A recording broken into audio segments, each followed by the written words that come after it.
Gotta do this, we might as well. Okay, I guess we should probably start this. I am, by definition, the historian and photographer of these clowns for 4 decades or so, although they're only 45 years old.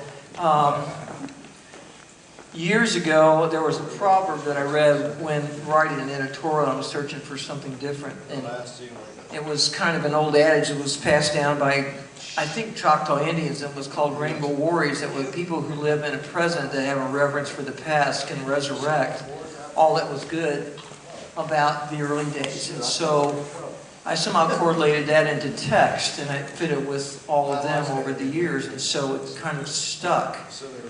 So Chet Helms and I, when Chet was alive then, we were going to do these lectures with TC, and then he got sick and unfortunately died. And of course, Chet's legendary from the days of the Avalon Ballroom and booking these bands when they were little children, right, Jerry? Yeah. So over the course of time, these are the ones that I chose based on the fact that, not because of their legendary past, but because they're my friends.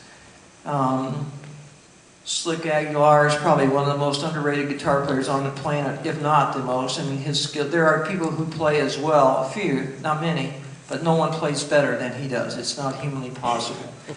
Gary Duncan comes from a legendary band. Quicksilver Messenger Service, was a brilliant songwriter. Or maybe I shouldn't say was, perhaps still is a brilliant songwriter and player. TC was with the Grateful Dead in the Hall of Fame. Speaks 5 languages fluently. My wife loves him, so he goes where I go.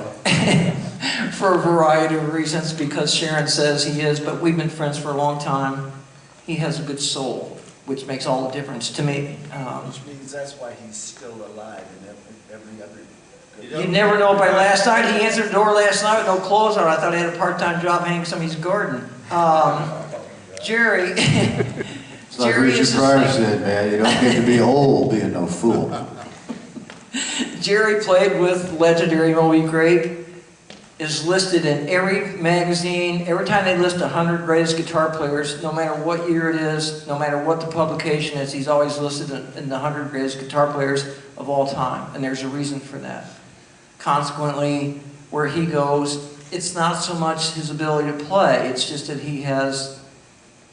he's congenial, but he has a good heart, and that matters to me. It's all about credibility. These guys should be worth millions of dollars, been screwed out of money for years, but it's water over the dam. They don't worry about it. You can't get it back. But what you can get back is their names. And my goal on this planet, and I've got 2 degrees from an accredited school, Indiana University. I have a master's degree with a very good GPA, but never used either one of them. My goal on this planet is to make sure that they're not forgotten, and I intend to do that as long as I can do it. Last 2 years have not been real kind to me, so I've been sort of limited. In the last 2 months, it's probably the best I've felt in a long time, and $1.4 million later, I'm here. But it's all about trying to do what I can to make sure that their legacies are not forgotten, so that's what I do. Not in a Hall of Fame. I never did it for the money.